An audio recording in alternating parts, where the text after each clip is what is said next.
In a world where Maitland, First Lady of Horror, speaks, and you have a front row seat. This is Maitland on movies, horror, double feature. I get my kicks above the waistline, sunshine. So, Maitland, what'd you see this week? Well, first and foremost, I saw two movies. A movie called Influencers, which is a new movie, but I thought that in order to be able to talk about that movie or write about it in any reasonably intelligent way, I should probably see the movie that preceded it. And I also have to say, first and foremost, I just find that the entire culture of influencers very unappealing, because essentially, if you're an influencer, what your job is shilling without confessing to yourself or your followers that, in fact, I'm just here to sell things to you, whether it's a lifestyle or products that are going to support that lifestyle, or clubs or vacations or anything else that is going to support this lifestyle that I'm selling to you. And it's really insidious because it's endless advertising that pretends it's not advertising. Influencers live and die on making themselves seem to be friends to people, of course, who don't know them, who've never met them, who maybe saw them at a convention someplace where they were pushing their lifestyle wear. There's something fundamentally extremely artificial about it. And to the credit of both of the influencer movies, they are actually pretty clear-eyed about the fact that really calling yourself an influencer is simply a way of making the fact that you're a shill less apparent, because people who are influenced by influencers really think of them as they're my friends. I haven't met them in person, or maybe I once saw them at some convention or some other get-together, and wow, they were so nice, and I really want to be like that person. And that's what they essentially sell themselves as. They're role models for the kind of life that you really want to have. You just didn't realize that this is exactly what you want to have. Yeah, people buy from the people they think they know. Exactly. And the people they think are the people they'd like to be. So I come to, first of all, the entire world of influencers with a fairly dyspeptic take. But what's great about these two movies, the thing I liked about them most is, yeah, that's their take too. Both these movies acknowledge that, yes, influencing is simply a brand of sales. So these are clearly hard-hitting documentaries and not at all horror movies, right? Oh, yes, indeed they are. They're very hard hitting.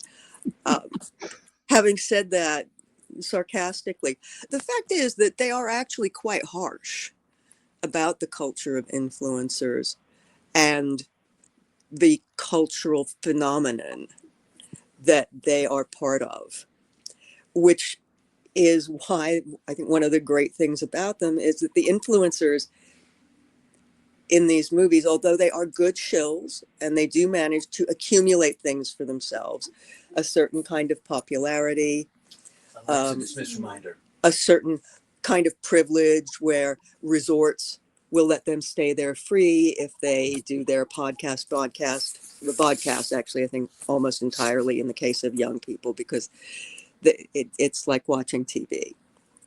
So that's what they want to present with and make people who are watching you feel as though you're their friends, even though they've never laid eyes on you, except maybe at a distance someplace, where if they're really nervy, they try to come up and talk to you, and you probably, with perfect expertise, spoke a few words and then got away from them as quickly as you could.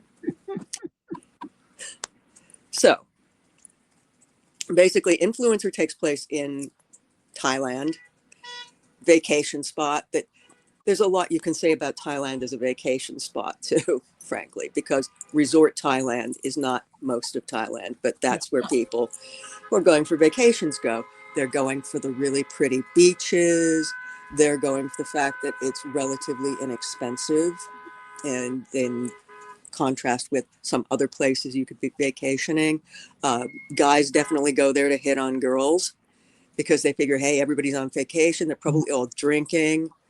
It's going to be so much easier to get laid here than it would be if I were to go out to a similar place in Los Angeles or New York or any place else pretty much in the US where people are pretty wise to the fact that you need to keep your eye on the people who you are partying with, and on top of which probably have families. Whereas if you're influencers traveling to a foreign country, your mom and dad, your grandma, they're not there with you. You're there with a lot of other young people. And as I think we all know, because we have all been young people, it can be pretty stupid at a certain point in our lives. You know, you learn things. So That's why older but wiser is a phrase. Thematically, the movie hits hard, but how does it get there? What's the direction it takes? Oh, the direction it takes is lots of really attractive young people in skimpy bathing suits going to beaches, going to clubs, which are clearly not clubs for local people. They're clubs for the silly girls and vapid guys who are just coming here to vacation and see other pretty people like themselves and get laid and get drunk, in not necessarily that order. So I am clearly not the audience for influencer and influencers because I'm not that particular generation. And I'm not saying that my generation could not be careless, foolish, self-destructive. I mean, you know, a lot of mine was in the 80s and the late 70s through the 90s, and did a lot of partying, went to a lot of clubs. On the other hand, lived in a big city where you can grab a cab to get home. Yeah. That's always a good thing. And therefore, you're not going to accept a lift from somebody who just says, oh, my car's right outside. I can drive you to, I know where that hotel is. Not a problem. Some of that factor was not there in the scene. Also because, you know, everybody had friends and relatives who were their real friends because they were people they knew before and had relatives who could act as stabilizing influences in your life, even though at the time you thought you were being tremendously rebellious and weren't listening to those old fogies. In fact, yeah, there were some breaks on your clubbing. Whereas, yeah, if you're in Thailand and you're not there with your family, you're just there with maybe one friend that you came with, and then you make a bunch of new friends there who, again, you know, are your friends of 10 days. Yeah. So you're in a volatile situation. For one of the first times, it sounds like I could say date movie, and you're likely to say yes. Oh yeah, this is a great date movie. This tells you this is a movie in which you find out that obviously all the guys are on the make. Most of the other girls are bitches and don't actually, because they're not your longtime friends, have no truly vested interest in making sure that you don't make that mistake after you've had one drink too many. You know, your girls at home, they will put you in a cab or tell them to come stay at their place. You know, do the sensible things. But in fact, you're mostly with a bunch of strangers. And all of you have in your head that, oh yeah, this is where we're going to party. This is my escape from real life. Yeah. And that's something that you see in a fair number of movies in which young people go on a trip anywhere. They go on a camping trip. They go to a resort. They go vacation on an island that somebody told them is really great because it's so unspoiled. Yeah. I'm thinking it's like Hostel when you talk about things like this. Exactly. You've removed yourself from the safety net that might have gotten you out of the trouble that you can get in when there's a combination of nobody looking over you, a culture that's a lot about drinking and partying, and a lot of people whom you are looking at as your friends because you're all in this place together and you're doing the same things and or going out to the beach to work on your tan because there's nobody there to tell you you're going to get skin cancer if you do that for long enough. And that's going to be the least of your troubles. At least if you get skin cancer, you probably will have lived long enough to get skin cancer before you run into the bad locals, the scary locals, the advantage takers. And Right. So you influence. said this is a sequel? Influencers is the sequel. Influencer, okay, which came out in 2022, is the one that lays all of this out. And Influencers, the sequel, which is brand new, just picks up where its predecessor left off. I think there was probably a little bit more money that went into it just because the first film clearly did well enough that the economics of making a sequel appeared to be solid. Yeah. But it is essentially the same story, told a second time with a different group of girls. And apparently the story about what happened to that other girl a year and a half ago or 2 years ago has not circulated sufficiently that there's anybody there to say, you girls, I know you're here to have fun, and that's great. You're on vacation, you're here to get a tan and meet some cute boys and just be away from the responsibilities and the restraints that define your lives at home. But this isn't Disneyland. It's not a completely artificial community. It's a community of vacationers that exists within a larger context. And you kind of just need to keep an eye out. Keep an eye out for yourself. Keep an eye out for the people you're hanging out with. Don't go to that party in that isolated place with that guy you met yesterday just because he's cute and he seems so nice. Yeah. So, in a funny way, movies that are basically exploitation movies, and they are excuses to show a lot of really pretty young people, girls and boys both, in their bathing suits, hanging around drinking pretty colored drinks in a really lovely context. What they really are warnings that you shouldn't go in the woods, you shouldn't go to the beach, you shouldn't go to the disco that opened up just for all of the foreign tourists. You should be a little bit of a grown-up so that by the time the movie ends, you're not a body on a beach. So this sounds like this gets a qualified thumbs up from you. Well, it sort of does, because both of these movies, both Influencers and the sequel, are cautionary tales. But in that way, they're like Last House on the Left. And they're like every movie you ever saw about people going camping because somebody told them that we found this great place that's not, it's not touristy and it's not on top of the nearest big city. And it's really going to be a back to nature experience. And we can meet some people who are really different from us. Well, that part generally is true because more often than not, they're a family of cannibal murderers. Yeah. You say like those would be different from us, though. Well, they don't have a sign outside their house saying, cannibals, come on in. You're welcome for dinner. Well, to be fair, I don't either. So I still don't get the difference. Oh, cannibal. Right. We are not cannibals. We are not cannibals. For anyone watching this broadcast, nobody on this broadcast is a cannibal. I'm sorry, you were saying? No, I was saying, yes, we are not cannibals.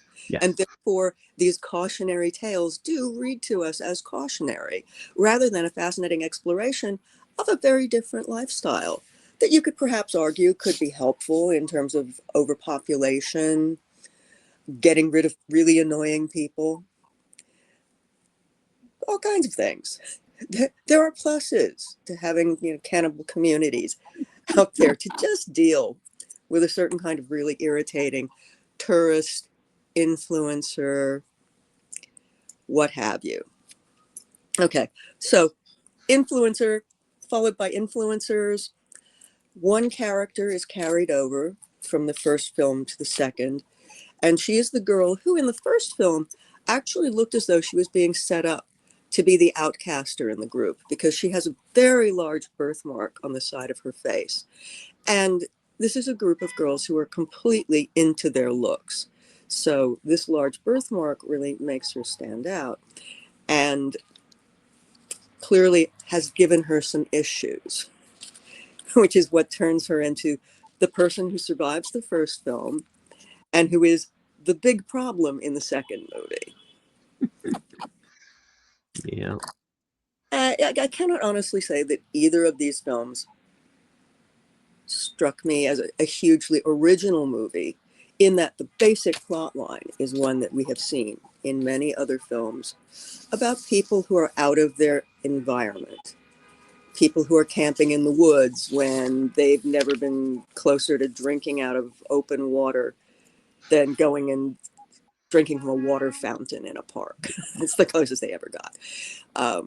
Who aren't people who have any real kind of background that prepares them to survive in the woods. But of course, what they want to do is go survive in the woods or survive on the island or whatever to I'm prove young, I can do anything. I'm young, I can do anything. I'm young, I'm healthy, I've got my friends with me, so there are people who are going to have my back. And of course, the dynamic is always, yeah, they have your back until they don't. And they Yep. don't have your back once the first person gets slaughtered by whatever the local community that is not really into all you folks who are treating us as though we were a theme park and we're here for your entertainment so that you can all be amazed at how quaint things here are. The And non-robot version of Westworld. exactly. Basically, both these movies, yes, are variations on Westworld, except that Westworld doesn't have influencers. So it adds just a little extra layer of, oh, and by the way, you guys are so obnoxious. You're not just dumb and want to have this artificial, I'm going to be a Wild West gunslinger in this perfectly safe environment where I run no risk of getting hurt. And in the case of Westworld, since all of the employees aren't human, you can shoot them all and not feel terrible about it.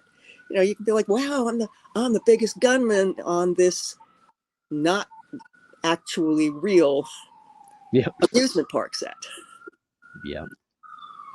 I mean, Westworld actually is more cynical still than this movie because it really does lean into the fact that these people who are going for these vacation experiences that are not experiences that bear any relation to their real lives are also looking for the violence. I mean, these girls who come to these locations in Influencer and Influencer 2, Influencer and Influencers are just stupid. They didn't actually sign up for, oh my God, I get to play the sheriff in this the Old West scenario, and I get to kill the bad guys until, of course, they malfunction Yeah. and realize that they don't actually want to be shot by tourists every single time. And that is the greatness of Westworld. That and Yul Brynner, who is just perfect, perfectly cast as the android whose programming has just been overridden and who is now really going to live up to what he was programmed to pretend to be. Yep. Very good. Well, thank you everybody for coming to listen, and we will see you next week. See you next week. Substack. And please visit my Substack, maitlandonmovies.substack. I write about movies every week, and I hope you will come by and check it out. Very good. Thank you, everybody. On behalf of Maitland McDonough and myself, Charles Baruch, we wish you nothing but happy dreams.